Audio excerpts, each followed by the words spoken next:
What's up guys, Jahman here. Today we're talking about the Google Pixel 10 Pro.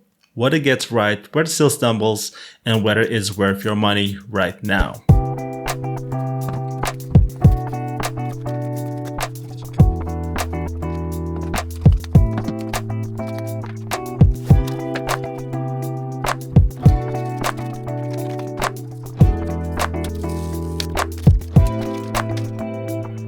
And the first thing you notice right away when you have it in your hand, you know this Pixel 10 Pro feels really compact and also pretty lightweight, 207 grams. It also has a nice glass back and aluminum frame. It feels premium, it's got clean lines, a solid build, and thankfully the camera bar feels refined and mature and not bulky at all. And I like that. It feels intentional, not over-designed. And on top of that, it's IP68 rated, so water and dust resistance comes standard. The screen is a strong point, like a really strong point.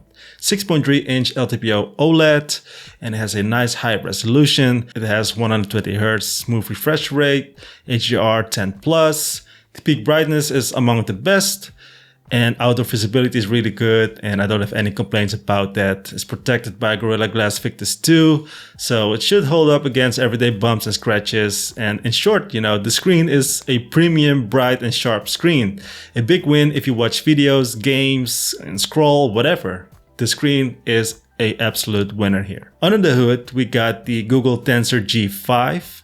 We got 60 gigs of RAM, and this version I have right here is the base model. Basically, it has 128 gigs of storage, which is nowadays not enough.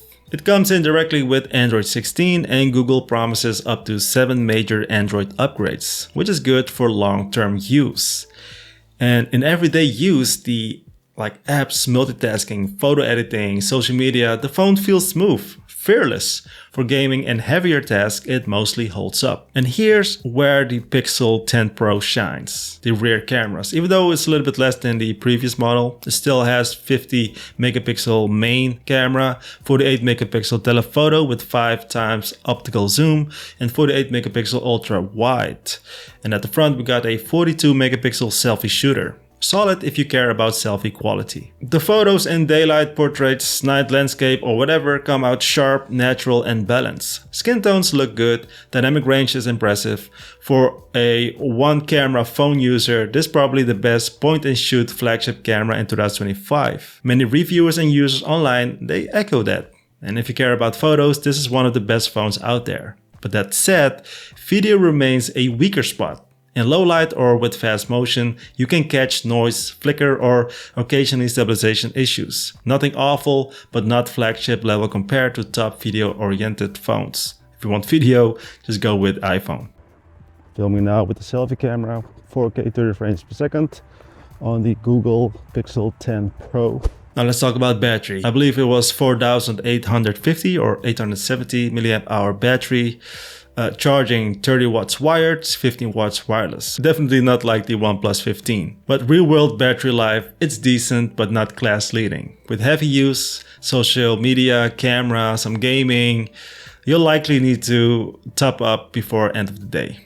Some users report better battery life, especially with light moderate use, but others complain about battery drain, especially with gaming or heavy background tasks. It's acceptable, but don't expect marathon endurance. And I'll leave it like with the always on display on, and I do see the battery drain. As mentioned before, I got here the 128 gigs. The higher end models also use UFS 4.0 for faster and more future-proof for heavy workloads, for video editing, large photo libraries and stuff like that. There is no micro SD slot, so you have to be careful. In my case, I regret having the 128 gigs, but it is what it is, right? Android 16 out of the box with promise of 7 major OS updates, as I mentioned, and that means this phone could stay current for many years to come. A big plus if you hate upgrading every 2 years. A quick summary about the good things and bad things. So what works well? Premium build, compact feel, water and dust resistance, gorgeous, bright, smooth OLED display, snappy performance for everyday multitasking, photo editing, fantastic cameras for photography, so top tier still photography, long-term software support, fast storage on higher models, great for casual gaming, regular tasks, but there are also, of course, things that are not that perfect. Still is like the video performance and stabilization still lag rivals. Battery life is just okay, not class leading. GPU performance, optimization, 3D gaming can be inconsistent for some heavy titles. The base 128 gigs model that I have here feels like stingy for a flagship. So consider at least the 256 gigs, and for the price you get strong strengths but also compromises.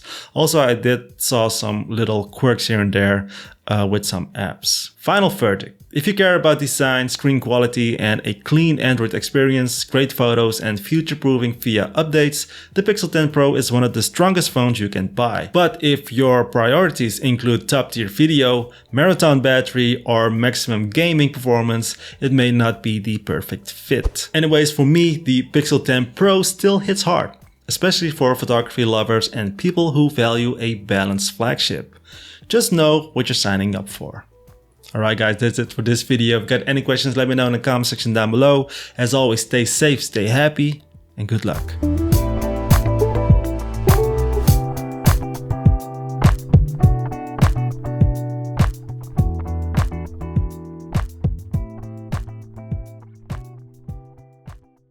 I honestly say that this is a nice phone to hold in the hand. Like, it looks cool, you know, just calling it like this, like the G.